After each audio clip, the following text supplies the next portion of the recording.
commercial and politically incorrect. For some reason, I just love Mary Phadi, Mary Morongwa Phadi, a leader in Mpumalanga.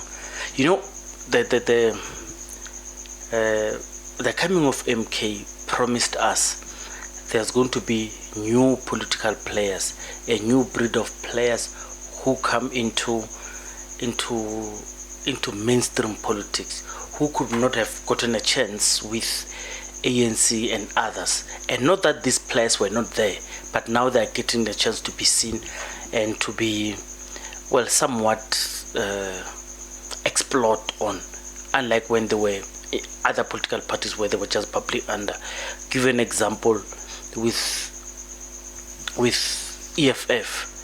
To a national level, what they've made sure is they gave us Veronica Mente, Umpile Mautu, lots of leaders, Dr. Litchfield Chabalala, a lot of leaders came from EFF, and we are enjoying the same with MK. What does it mean? It means we are going to have resolute leaders. The person of Mary Phadi, the one thing I like about her is what she's doing. She's trying to prove a lot of things to us. She's proving that a woman can organize the ground better than the party. This is what she claims, by the way. She also claims that because she's got a lot of following and she tries to show it every time. She says, unlike Busi, who was announced, not appointed, she is appointed. She's got an appointment letter that is signed and is a legal document. She has challenged MK to court, and she told Zuma, who's the president of MK, that I did not take MK. I was correcting a process. And she also says she has tried with, this is on the third lawyer now, trying to correct things with MK. They are all failing. Pardon me. They are all failing. They are all failing to fix the issue. And now that they are on, because the continued leadership of Busi is in contempt of court, and you ask yourself, what kind of courts are we having? Remember, Zuma was arrested for being in contempt of court. Her continued leadership in Mpumalanga is a contempt of court, because remember, she won a bet. She won, and they even missed the deadline to turn over her court victory, because they did not meet the deadline. Tell me what you feel about it. Tell me what you feel about it. But congratulations to Floyd and the team for having announced Limpopo and Mpuma and Gauteng. There are going to be more problems coming, because generally we've seen in Mpumalanga, as we predicted, the problems are there. We've seen in KwaZulu-Natal, the problems are there. We are going to see problems in Gauteng, in Limpopo, maybe yes, maybe not. But that issue of giving someone instead of giving me, about that, it's going to come to the fourth. But let's just hope it goes well. But let's talk about Mary Phadi. I'm very interested in her politics. I love that she's unlike other women. She's standing her ground, she's fighting. We normally see this in other big political parties being done by a man. But she's doing it, she's holding a bull by its horn. Rightfully so, lawfully so. She says she works the ground. By the 15th, she's going to assemble an assembly of Mpumalanga people who are going to plot a strategy to go to 2026 elections. And she's not even in Mpumalanga leadership. Thank you very much, Machine Political Lingor. Just tell me, how is it going to end? Because she's rightfully and lawfully the leader of Mpumalanga. And Busi has been announced, not appointed. This is what she's contending, and she's waiting for them to take them to court. Mashane political inquiry. I don't know what that means for MK. Thank you. Is in Mpumalanga with former public protector advocate Busi at the helm. However, her predecessor, Mary Phadi, insists she's still the party's leader in the province. Phadi took the party to court last year after her dismissal, and she won that case. In fact, she was reinstated. Mpumalanga was the party's first province to establish a full detachment, according to what Advocate Mkhobane told us on Tuesday. Mary Phadi joins us now in studio to hear her side of the story. Mary, thank you so much for making time. Good evening. Good evening, and the viewers at home. Busi Mkhobane was sitting exactly where you're sitting there, and she was telling me, I am the one who's been appointed to lead the MK party in Mpumalanga.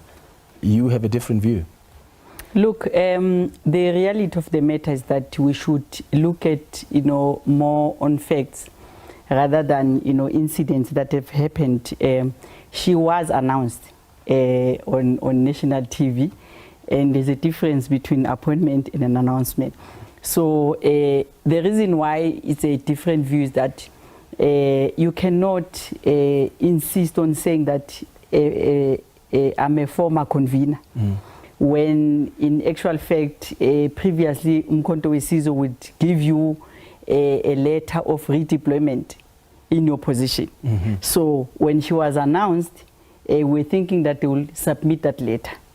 In the absence of that, Umkhonto Wesizwe sent me a letter through her office to say that my membership has been terminated, which is something then that had made me to go to court so that we can prove those allegations. So if you are bringing another leader, you cannot bring a leader on allegations. You must bring a leader on the actual fact of how Umkhonto Wesizwe is doing things. And at the moment, it was not based on principle. It was based on emotions and the hearsay. So what is the situation now? Who is the leader? She says she's the one that's in charge. She even says that she has had meetings with some of the regional, she's on the ground building branches, regional organizations, and building leadership from there. Are you still doing your job as convener in that province? We are working. It's just a normal day for us. So there are two leaders of the MK party in Mpumalanga? There's no two leaders. She's in contempt of court. There's no two leaders there. She's not supposed to be there. The legal team has given her a letter to say that she must refrain calling herself a convener of the province and allow me to do my work, because she's confusing the ground. Another thing maybe we should differentiate. There's a difference between being on social media, on Twitter, and being on the ground. And the true reflection of the ground is that we are still intact and we are still managing the ground, and we are at 95%. I don't know really who she's leading there in Mpumalanga, and I'm hoping to see those people that she's leading. We'll prove that on the 15th of February, that we are working in Mpumalanga on the ground. We are not taking pictures of recycling people from one venue to another. We are talking about the true members of Umkhonto Wesizwe. What's happening on the 15th of Feb? We've got a mass meeting where we are saying that we are going to 2026 Sikasa Ngamadolo Laduma 2026 program, where we'll be sitting as members of Umkhonto Wesizwe in the province talking to each other. So that's what we'll be doing. And I don't know what she's talking about, because it was not long. There's an incident whereby they are claiming that they have announced another task team, and they had to announce another detachment team. Why should it be different with Mpumalanga and not happen to other provinces? Why don't you do it correctly? So what we'll be doing now is that we'll be re-enrolling the matter, because Umkhonto Wesizwe has given us the third lawyer. The first lawyer withdrew, the second lawyer withdrew, the third lawyer is trying its best, because they could not get an opportunity to oppose and to appeal the matter, but they've written a letter that they are opposing. But there's no affidavit that they've submitted. So you're taking the party to court again? We are taking them there so that we are giving them obviously enough time to respond, but they have not responded today. They've just written us a one-page letter to say that they are opposing. Because they've missed the deadline for the appeal. So if they are saying they are opposing, now then we are going to take them back if they are not going to respond, because we are still waiting for those papers. We've received the clean audit. There's nothing that they will take me to court for. You cannot listen to the propaganda and think that you'll get away with it. without really doing the things properly in the proper manner. So Mary, it is just unfortunate. Don't you think that, are you not forcing yourself to the MK party? Because you saying they did appoint you, they've now come publicly to say, we are putting Busi Mkhwebane there. Is this not you maybe not accepting that they are done with you? I'm a policy-driven person. I'm a leader in my own right. I understand how things are done. And I know how a true leader in Umkhonto weSizwe, whether from the president to the bottom, how they will follow their own documents. So here is not about forcing myself. It's about making sure that anyone that is in Umkhonto weSizwe get a fair treatment as a member of Umkhonto weSizwe. So it's not about me forcing myself. I don't have to force myself into Umkhonto weSizwe where I've worked so much on the ground. I mean, you're right about working so much on the ground, because my understanding is that that province, when you were convener there, that is a province that performed, what, number 2? Second in the country. National elections. But Busi Mkhwebane was saying you were not the first convener there. So there are other people that actually did the work before you even arrived. Definitely. We once had Comrade Andres Gamete, myself as a provincial organizer. So we've been working together, all of us as a team. And why don't you ask yourself a simple question of saying, when they removed Comrade Andres Gamete, they gave her a letter of redeployment. But when they were removing me, they announced her. So it doesn't add up. And well, maybe that's because your membership is terminated, so there's no opportunity to redeploy you, because you cannot terminate me on the 7th of October and then give me a letter on the 17th of November. You know, the whole thing doesn't make sense. Whereas when they were asking me to send my resignation, I did send the resignation and they did not accept it. So if Umkhonto weSizwe is not accepting what they've asked me to do, then I don't have a choice. But it all comes back, it all comes to the fact that we should live by principle and we should be fair to all the members, even if I have to leave tomorrow. But Umkhonto weSizwe must know that they must do things correctly, and I'm here to stay in Umkhonto weSizwe, and I'm not going to move at any time now. I mean, you're still wearing the Umkhonto weSizwe colors, so you're still very much committed to the party. Have you had the opportunity to sit down with President Jacob Zuma? The last time I spoke to you last year, you said you hope to have his audience so that you can explain to him, you can hear from him as well. Have you had that chance?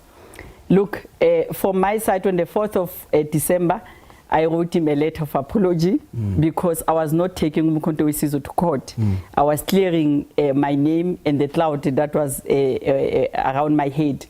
And on the 6th of December, I sent an email to the office of the presidency to request for a meeting. So if they have not responded to me, I will wait until they respond to the letter that I've requested to meet with the president. I'm not going to go to the president to make a private call. I'm going to do it correctly because it is very clear that I should follow whatever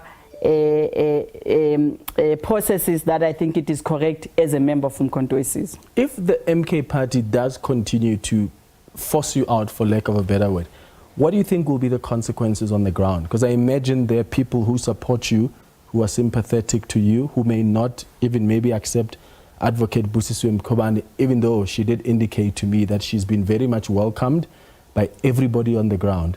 What would be the consequences of that if you are eventually pushed out?